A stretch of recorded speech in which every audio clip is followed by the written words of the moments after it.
첫 번째 문제. 신호 탐지 이론, 시그널 디텍션 티어리는 작업자가 신호를 탐지할 때 영향을 미치는 요소인 민감도와 반응 편중, 민감도는 센서티비티, 반응 편중, 리스폰스 바이어스를 정량적으로 측정하는 방법이다. 민감도와 반응 편중의 정량화된 측정 방법에 대하여 설명하시오. 네, 민간공학 중에서 수학적으로, 확률 통계적으로 제일 어려운 문제죠. 네, 민감도, 센서티비티라는 용어도 많이 한글 번역이 감도, 척도라고 나오기도 하고요. 네, 민감도라고 나오기도 합니다. 말 그대로입니다. 네, 민감도는 두 분포의, 여기서 두 분포란 소음 분포와 신호와 소음이 결합된 분포죠. 두 분포의 떨어진 정도, 세퍼레이션을 말합니다. 세퍼레이션 혹은 디스턴스이기 때문에 민감도를 보통 알파벳 D로 표현을 하고, 그 두 분포의 꼭지점의 간격을 분포의 표준변차 단위로 나타나면 계산하기 편리해집니다. 무슨 소리냐면, 민감도는 신호의 평균, 여기죠? 신호의 평균과 소음의 평균, 이 거리 자체가 민감도, 센서티비티가 됩니다. 이 신호의 평균과 소음의 평균 차이가 크면 클수록 이 민감하죠. 많이 다른 소리가 나니까. 그리고 또한 이 표준 편차가 작으면, 표준 편차 작다는 얘기가 이 분포가 형상이 어떻게 생겼다는 겁니까? 비록 평균은 같을지 몰라도 이렇게 날씬해지는 것이 표준 편차가 작다는 뜻이죠. 이 표준 편차가 작으면, 그러니까 변동성이 작으면 또 민감도가 올라가집니다. 그래서 민감하다라고 표현할 수 있습니다. 여기서 묻는 문제는 정량화된 측정 방법을 물어봤죠. 그래서 민감도는 간단하게 평균과 평균의 차이만 놓고 보면 실제로 이 형상을 설명할 수가 없잖아요. 이 날씬하고 뚱뚱한 것까지도 고려해야 되니까, 날씬하고 뚱뚱한 것, 변동성이죠. 표준 편차까지 고려하기 위해서 평균의 소음과 시그널과 소음의 평균의 차이를 표준 편차로 나누면 수학적으로 그것을 민감도라고 정의를 합니다. 이걸 좀 더 수학적으로 계산을 해보면 이렇게 놔두면은 조금 계산하기가 어려울 수 있으니까 이거를 표준 정규 분포 값으로 환산을 해서 노이즈의 표준 정규 분포 값 Z, 또 시그널의 표준 정규 분포 값 Z, 두 개 합으로 계산이 됩니다.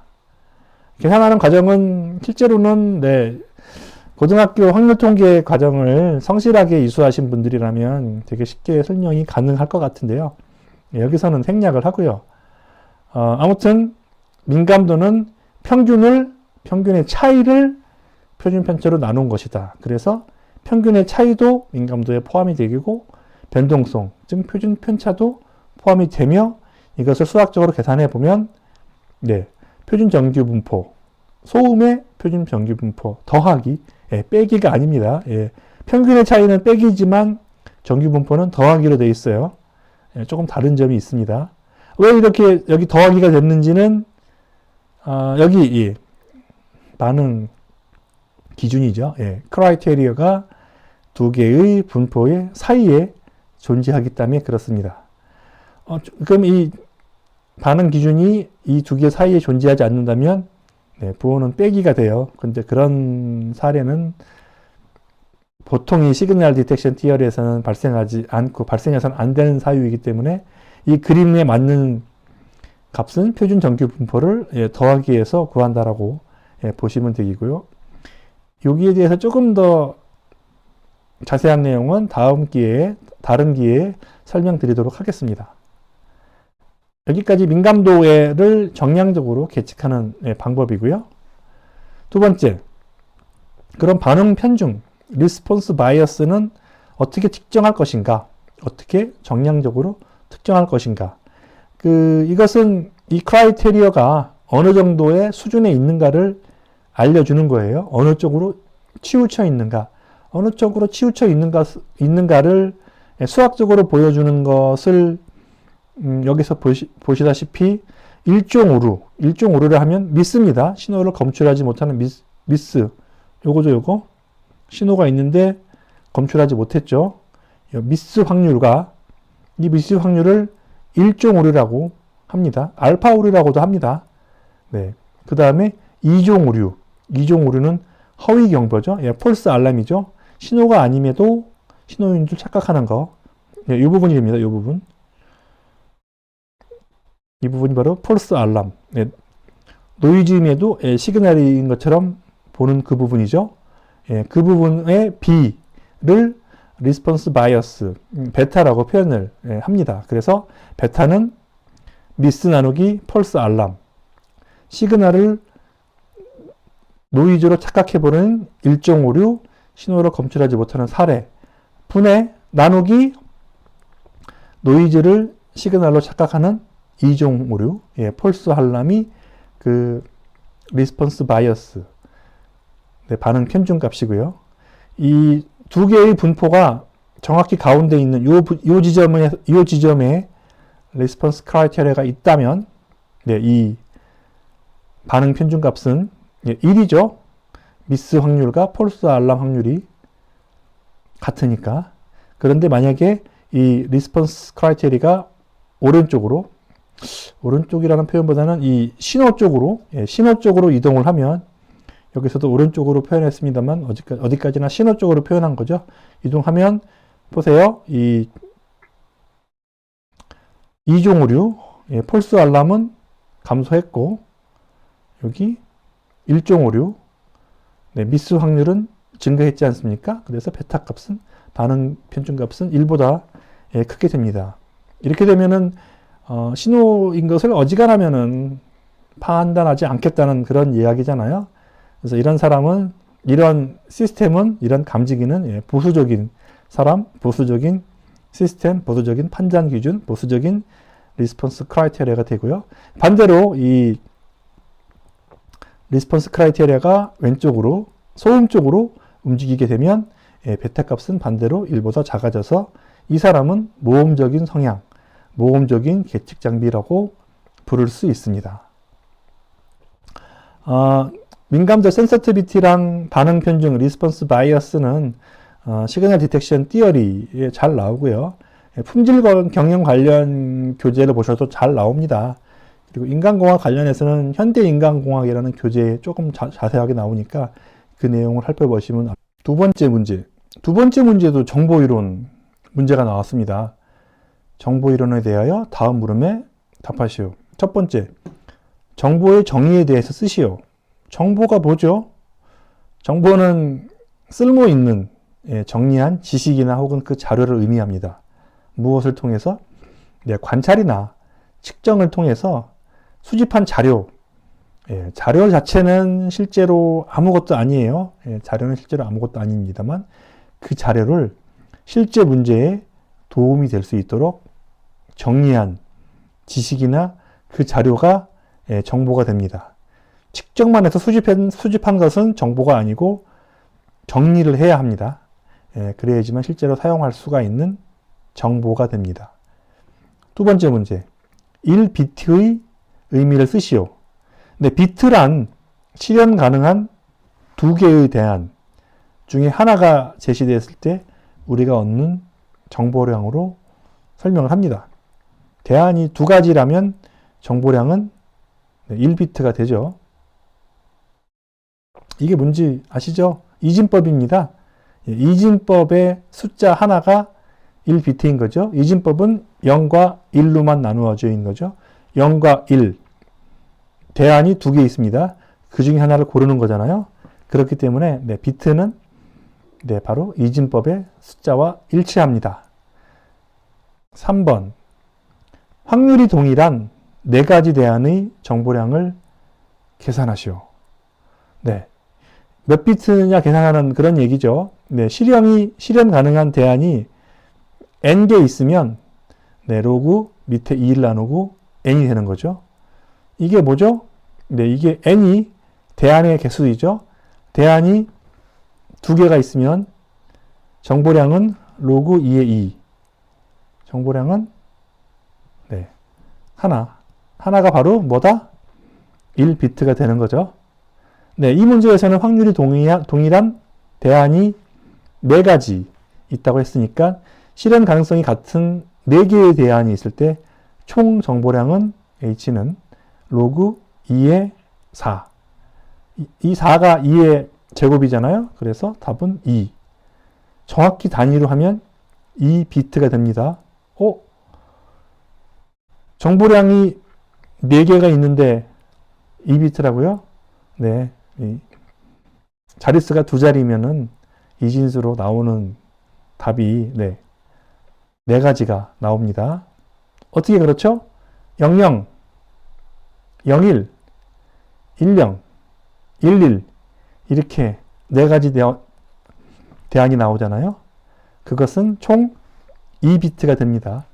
우리 정보 처리 기사 옛날에 베이식 배울 때 나왔던 그런 내용이죠. 네, 4번, 5번은 좀 생소한 내용일 수도 있습니다. 4번은 중복률, 리던던시의 의미를 쓰시오. 중복률, 리던던시는 중복된 비율이죠. 네. 데이터를 전송할 때 데이터의 정보를 중복해서 여러 개 보내고 받는 것을 중복이라고 하고 그 비율을 중복률이라고 표현합니다. 리던던시가 남는다 이런 뜻이지 않습니까? 중복돼서 남은 거죠. 네, 5번 밴드폭, 밴드위드스의 의미를 쓰시오. 네, 밴드폭이란 어떤 정보를 보낼 때 그 정보가 들어가 있는 영역이 됩니다. 보통 이제 어떤 통신기기를 통해서 정보를 전송을 할 때 그 정보가 들어가 있는 폭이 되는 거죠. 프리퀀시, 주파수로 보통 이야기를 많이 합니다. 주파수 범위를 실제 통신을 할 때 어느 주파수에서 어느 주파수까지만 사용을 하기로 약속을 하고 실제로 이 안에서만 주파수를 보내고 정보를 보내고 받는다면 이 폭이 그 정보 통신 시스템의 밴드폭 혹은 밴드위드스가 되는 겁니다. 3번 문제. 정신적, 육체적 피로, 퍼티그의 측정 방법 및 방지 대책에 대하여 설명하시오. 너무 광범위한 답안이 될 수 있어서 여기서는 간략하게 어떤 내용이 있는지만 짚어보도록 하겠습니다. 상세한 내용에 대해서는 상세한 문항이 있으면 따로 설명할 기회가 있을 겁니다. 정신적 피로랑 육체적 피로를 따로따로 답을 해야죠. 먼저 정신적 부하 측정 방법. 인간공학 기사 시험에서도 정신부하와 육체부 측정 방법을 구분하시오 하는 내용 많이 나왔잖아요. 정신부하를 측정하는 방법은 첫 번째, 부정맥. 심장이 뛰는 속도라든지 이런 통계치가 좋지 않으면 나오는 부정맥 치수가 있고요. 두 번째, 전멸 융합 주파수. VAF라고 하기도 하고, CFF라고 하기도 하고, FFF라고 하기도 하죠. 얼마큼 깜빡이는 빛을 우리 인간의 눈이 확인할 수가 있는가에 대한 전멸 융합 주파수. 그 다음에 GSR, 갈바닉 스킨 R 리스폰스. 갈바닉 스킨 리스폰스, 전기 피부 반응입니다. 손에 붙여놓고 전기를 통해서 피부의 저항치가 얼마큼 많이 바뀌는지 전류값을 측정하는 건데, 거짓말 탐지기도 일종의 GSR, 전기 피부 반응인 것으로 알고 있습니다. 그 다음, 블링크레이트, 눈 깜빡이는 거. 눈 깜빡이는 것도 피곤함에 따라서 눈 깜빡이는 속도가 느려질 수 있습니다. 그 다음에 뇌파 측정해야죠. 우리 베타, 셀타, 알파, 베타, 감마 알고 있잖아요. EEG, 알파벳 약자로 EEG로 합니다. 일렉트로 인세플로그래프, 뇌파 측정하는 거. 마지막으로 동공, 지름 측정하는 것도 정신부하 측정 방법의 한 가지 방법입니다. 영어로는 퓨필 다이미터, 동공이 퓨필이에요. 그러면 육체부하 측정 방법에는 어떤 것이 있습니까? 이거는 우리가 굉장히 많이 접하고 있는 거라서 따로 외우지 않아도 뭐 건강검진하면서도 쉽게 볼 수 있는 내용이죠. 먼저 근전도가 있죠. 일렉트로미오그래프 근전도가 있고, 그 다음에 심전도, 심장을 측정하는 거죠. 일렉트로카디오그래프. 근데 실제로 의학 현장에서는 ECG보다 EKG를 더 잘 쓴다고 합니다. EKG는 뭐죠? 독일어죠. 네. 일렉트로카디오그래프. 똑같은 카디오인데 C는 영어고 K는 K라고 합니다. 실제로 의료 현장에서 뭐 일렉트로미오그래프 이렇게 길게 부르지 않고 또 근전도라고 부르지도 않고 영어 약자 많이 쓰시잖아요. 의사 선생님들이. 근데 이제 EEG랑 ECG가 용어가 많이 헷갈리죠. 특히 전화로 이야기할 때 ECG, EEG 할 수 있으니까 EEG랑 구별하기 위해서 EKG라고 더 많이 쓴다는 그런 이야기를 드렸습니다. 또 다른 육체부하 측정 방법으로는 산소 소비량, 산소를 많이 쓰면 육체부하가 많이 들어간 거죠. 더글라스 백을 이용한 계산식 알고 계시죠? 그 식이 바로 육체부하 측정하는 방법이고요. 같은 방법으로 산소를 소모했으면 산소가 그대로 에너지가 소모되잖아요. 산소 소비량과 에너지 소비량은 사실은 같은 개념인 거죠. 이렇게 해서 정신부하 측정 방법과 육체부하 측정 방법을 따로 작성을 하시고 시간이 남으시면 혹은 자신 있는 내용에 대해서는 좀 더 길게 쓰시면 될 것 같습니다. 여기서는 이렇게 간단하게 짚고만 넘어갔고요. 세 번째, 피로의 방지 대책은 어떤 것이 있느냐? 일단 휴식을 취하고 수면을 취하는 것이 가장 좋습니다.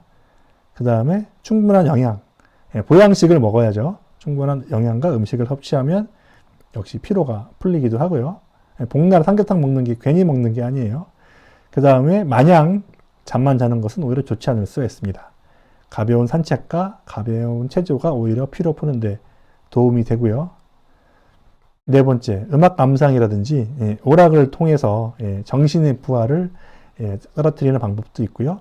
그 외에 목욕이라든지 마사지와 같은 물리적 요법도 정신 부하와 육체 부하, 특히 육체 부하를 떨어뜨리는 좋은 방법이고, 어지간히 큰 기업체에서는 목욕탕, 샤워실, 사우나실과 혹은 또 물리치료실, 마사지실이 따로 있죠. 그렇게 되는 것들도 다 우리 작업장 주변에 있는 것들과 연관시켜서 답안을 작성하면 될 것 같습니다. 네 번째 문제, UX, 유저 익스피리언스 디자인과 UI, 유저 인터페이스 디자인을 정의하고 UX, UI 디자인의 상호 관계성을 설명하시오. 먼저 UX라는 용어조차 생소하신 분들이 많으실 거예요. 네. UX, 유저 익스피리언스 디자인. UX라고 하는 것은 이미 비대면 시대에 사회적인, 인터넷적인, 시스템적인 어떤 그 플랫폼에 화두가 되고 있어서 별도의 출판사까지 있는 상황입니다. UX는 유저 익스피리언스의 약자죠. 단순히 제품의 외관, 제품이라 하면 어떤 실제적인 피지컬한 제품일 수도 있고요. 인터넷 페이지와 같은 어떤 서비스일 수도 있습니다. 이런 시스템의 외관에 대한 디자인뿐 아니고, 디자인뿐이라고 했죠. 디자인이 인터페이스이기 때문이에요. 이런 디자인뿐 아니고 그것을 사용하는 소비자, 엔드 유저의 행동 양식과 심리, 최종 그 제품 사용이라고 하면 그 실제 물리적인 제품일 수도 있고, 그 인터넷 웹페이지, 인터넷 쇼핑몰일 수도 있습니다. 그 인터넷 쇼핑몰 사용을 종합적으로 추적해서 그 결과, 무슨 결과? UX의 결과, UX의 무슨 결과? 사용자의 실제 경험을 그 제품, 그 시스템에 반영하는 것을 의미합니다. 그러니까 UX, 유저 익스피리언스는 사용자의 경험을 실제로 체험을 해보고 사용자의 경험을 상상을 해서 그것을 다시 그 제품이나 시스템에, 인터넷 쇼핑몰에 담는 것을 의미합니다. 유저 익스피리언스가 그럼 유저 인터페이스보다 훨씬 더 큰 개념이라는 것은 일단 알고 계시겠죠. 네, 유저 인터페이스, UI는 어떠한 시스템이나 제품의 사용 방법을 어떻게 설계할 것인가에 대한 내용이고, 인터페이스가 예전에는 단순하게 사용자 인터페이스라고만 불렸지만 지금은 사용자 상호작용, 사용자 인터페이스, 지적 인터페이스까지 확장이 되고 있습니다. 인터페이스의 종류라고 한번 물어본다면 세 가지를 답변을 할 수가 있습니다. 실제로 인간공학 기술사 면접시험에서 PUI, CUI, EUI에 대해 설명해 보시오라는 질문도 있었다고 하죠. 네, PUI는 신체적 인터페이스, 피지컬 인터페이스가 되겠습니다. 전통적인 인터페이스인 거죠.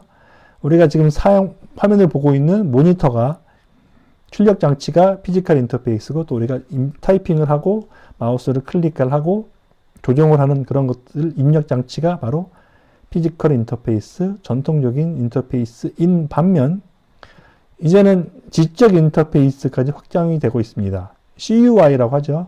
Cognitive Interface. 사용자가 실제로 그러한 피지컬한 인터페이스를 통해서 실제로 어떤 식으로 인지하는지를 이야기하는 것이 CUI, 지적 인터페이스입니다. 마지막으로 EUI, Emotional User Interface입니다. 감성적인 인터페이스까지 이야기가 나오고 있어요. 사용자가 그 웹페이지를 통해서 도토리를 구입을 해서 배경음악을 돈을 주고 사고 푸사를 바꾸고 거기서 만족감을 느끼는 이러한 모든 것. 사람의 심리는 이제 가성비의 시대는 떠났습니다. 가심비까지 마음을 잡는 그런 인터페이스를 EUI, Emotional Interface, 감성적 인터페이스라고 합니다. 그럼 UI와 UI는 다른 것이냐?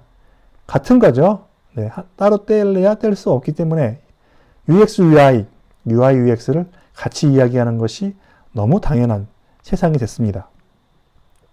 UX, UI 디자인을 하기 위해서는 사용자의 입장을 고려해서 10대 애기들인지 70대 노령층인지 40대의 가장인지 사용자 입장을 고려하는 것을 뭐라 그랬죠? 페르소나 기법이라고 했죠. 그런 페르소나의 사용자 경험을 바탕으로서 이 사용자에게 이 인터넷 쇼핑몰이, 이 제품이, 이 시스템이 어떻게 보이고 어떻게 작용하고 무엇을 경험할 수 있는 것인가, 어떻게 보이고는 유저 인터페이스고요. 무엇을 경험할 수 있을 것인가는 유저 익스페리언스가 되겠습니다. 이러한 유저 익스페리언스, 유저 인터페이스에 초점을 두고 제품과 상호작용을 하는데 영향을 줄 수 있는 인터페이스 요소는 피지컬 인터페이스, 커그니티브 인터페이스, 이모셔널 인터페이스와 또 그런 인터액션 요소까지 고려해서, 즉 사용자 경험까지 고려해서 설계하는 일련의 과정이 UI, UX 디자인이라고 할 수 있습니다. 세상은 UX로 바뀌었어요. 더 이상 UI, 유저 인터페이스만 생각하시면 안 됩니다. 여기까지 하겠습니다. 5번째 문제. 카라색의 직업성 긴장 모델, 잡스트레이 모델을 설명하고 다음 그림의 집단 A부터 D까지 중에서 다른 세 집단보다 많은 직무 스트레스를 경험하게 될 수 있는 집단을 고르시오. 먼저 카라색의 직업성 긴장 모델, 잡스트레이 모델은 어떤 것이냐면, 카라색이라고 하는 분께서 직무 스트레스 및 그 스트레스 때문에 생리적으로, 정신적으로 피곤해졌어요. 생리적, 정신적 건강에 대한 직무 긴장도, 자업 스트레인 개념 및 또 이러한 직무 스트레스의 모델을 개발했습니다. 이 모델이 바로 이 그림이죠. 이에 따르면 직무 스트레스는 어떤 작업 환경 하나에서만 비롯되는 것이 아니고요.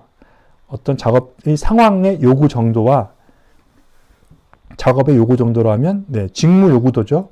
어떠한 직무를 요구하는지와 또 그 직무를 자유롭게 할 수 있는지 직무 자율성, 이 두 개의 함수로 구별된다는 모델을 제시했습니다. 즉 이러한 직무 스트레스는 요구하는 직무 요구도와 직무 재량이 불일치함에 따라서 스트레스가 폭증되기도 하고 스트레스가 낮게 되기도 합니다. ABCD에 대해서 다 알고 계셔야 되는데요. 특히 D에 대해서 한번 짚어보도록 하겠습니다. D 집단이 제일 스트레스가 많을 겁니다. 직무 요구도는 굉장히 높아요. 오작이 발생하고 실수가 발생하면 바로 제품의 불량으로 이루어지고 혹은 바로 고객들의 컴플레인으로 이루어지는 그런 직종. 그러면서도 어떤 그 직무를 내가 해결해 나갈 수 있는 어떤 그런 직무 자율성은 대단히 낮은 직종.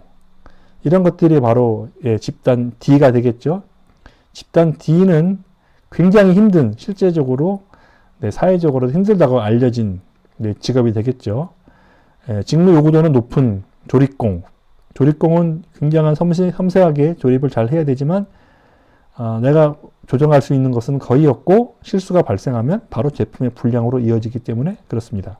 그 외에 호텔 음식점 종사자라든지 창고 업무 담당자, 단말기 조작자, 오퍼레이터라든지 콜센터와 같은 신조어죠. 감정 노동자. 신체적으로, 육체적으로 많은 일을 하진 않지만 실제로 사람을 만나면서 상대하기 때문에 직무의 요구도는 높죠. 바로 손님께서 컴플레인 하니까. 하지만 내가 그것을 건드릴 수 있는 자율성은 많지 않습니다.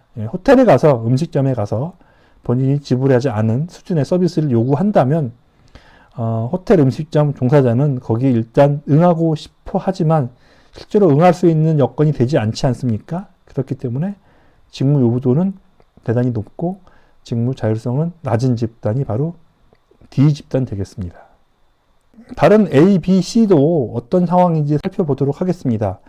첫 번째 A 집단을 보면 직무 자율성은 대단히 높아요. 하지만 거기에 따른 직무 요구도는 그렇게 높지 않습니다. 쉬운 직업을 이야기하는 거죠. 쉬운 직업을 자기 마음대로 할 수 있는 직업. 교재에는 도서관 사서, 수리업 이런 식으로 나오는데 실제로 도서관 사서가 그렇게 다 직무 요구도가 낮은 건 아니고 그렇겠지만 일단 그런 식으로 개념을 잡아두시길 바라고요. 일반 사서가 아니고 우리 동네 새마을 문고에 알바하시는 아줌마 분들을 생각하시면 될 것 같습니다. 그리고 B 집단이 제일 좋은 집단이죠. 좋다기보다는 직무 요구도는 굉장히 높습니다. 역시 직무의 강도가 상당하지만 반면 내 마음대로 할 수가 있어. 직무 자율성이 높은 집단, B 집단. B 집단은 어떤 사람들이 될까요? 사장님들. 사장님들은 자기 마음대로, 물론 자기 마음대로 할 수 있는 건 많지 않지만 누가 강제로 시켜서 하는 일은 상대적으로 작지 않겠습니까? 그래서 자영업 하신 사장님들이 B 집단, 능동적인 집단이라고 표현할 수 있습니다. 마지막으로 C 집단은 어떻습니까? 직무 요구도도 낮고 자율성도 없어요. 정말 심심한 직장이라고 할 수 있죠. 교재에는 C 집단을 청소하나 경비 보시는 분들이라고 이야기하는데 결코 청소하시거나 경비 보시는 분들이 그렇게 쉬운 직장은 아닌 것 같아요. 자율성이 낮죠. 직무 요구도도 높진 않죠. 그래서 월급도 낮죠. 아무튼 그렇게 해서 A, B, C, D 중에서 가장 직무 스트레스가 많은 고긴장 집단은 바로 D번, 직무 요구도가 높고 자율성은 없는 집단이며 통상 흔히 우리가 얘기하는 감정 노동자가 이에 해당된다는 거 알고 지나가시면 되겠습니다. 6번째 문제. 작업 현장에서 청각장치의 사용이 시각장치의 사용보다 유리한 경우를 설명하시오. 기술사 수준보다 약간 낮게 나온 것 같습니다. 이런 문제는 산업안전기사 필답형에도 나왔던 것 같은데요. 하나씩 같이 살펴보면서 그러면 그 반대 상황은 어떤 것이 있는지까지 한번 예를 들어보도록 하겠습니다. 첫 번째, 메시지가 간단하고 짧을 때 청각장치는 단기 기억을 의존하잖아요. 단기 기억은 몇 개? 매직 넘버 7 플러스 마이너스 2 정도의 짧은 기억만 할 수 있기 때문에 청각장치를 사용할 때는 간단하고 짧을 때 사용해야 유리합니다. 그리고 간단하고 짧을 때 시각장치는 불리한가요? 불리까지는 아니고요.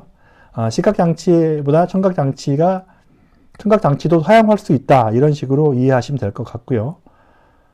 간단하고 짧은 거는 오히려 사람이 눈으로 정보를 읽어서 파악하는 것보다 귀로 듣고 대뇌로 넘기는 것이 훨씬 더 빠른 경우가 많습니다. 그렇기 때문에 간단하고 짧은 경우에는 시각장치도 사용할 수 있지만 청각 장치를 사용하면 훨씬 더 빨리 사용자가 인지할 수 있기 때문에 그렇습니다.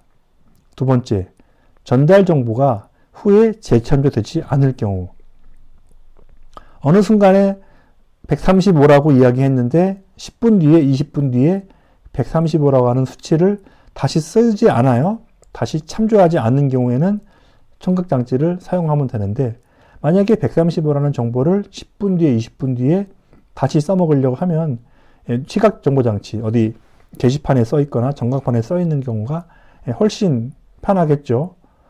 그래서 재천조되지 않는 경우 시각장치를 사용하면 안 된다거나 시각장치가 불리한 게 아니고 청각장치가 더 좋을 수 있다. 왜? 빠른 속도로 청각을 이용해서 대뇌에 넣어서 인지가 되니까 그렇습니다. 세 번째, 전달 정보가 시간적인 사상을 다룰 때, 시간적인 이벤트를 다룰 때 청각장치가 유리합니다. 이도 마찬가지인데요. 시각장치라고 불리하진 않아요. 하지만 청각장치가 더 인지가 빠르기 때문에 그렇습니다. 그러니까 시간적인 사상을 다룰 때 첫 번째 왼쪽 문으로 들어가시고요. 두 번째 냉장고 문을 여시고요. 세 번째 계란을 끓입니다. 이런 식으로 시간적으로 일어나는 일에 대해서는 굳이 종이로 된 것을 찾아가면서 매뉴얼을 읽어보지 말고 누가 시키면 바로 할 수 있잖아요.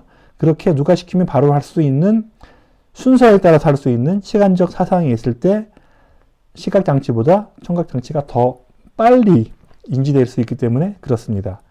네 번째는 진정한 의미의 청각사용장치가 필요할 때인데요.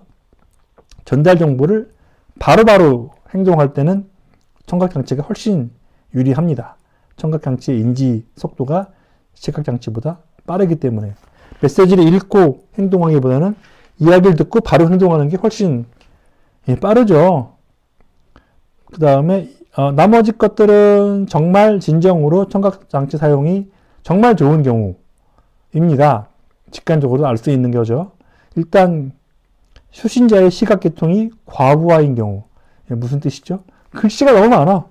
읽어야 될 글씨가 너무 많은데 공부하는 상황에서 책을 많이 보고 있는데 그 상황에서 다른 쪽지를 주고 다시 보러 읽으려고 하면 힘들죠. 눈이 아프고 뻑뻑합니다.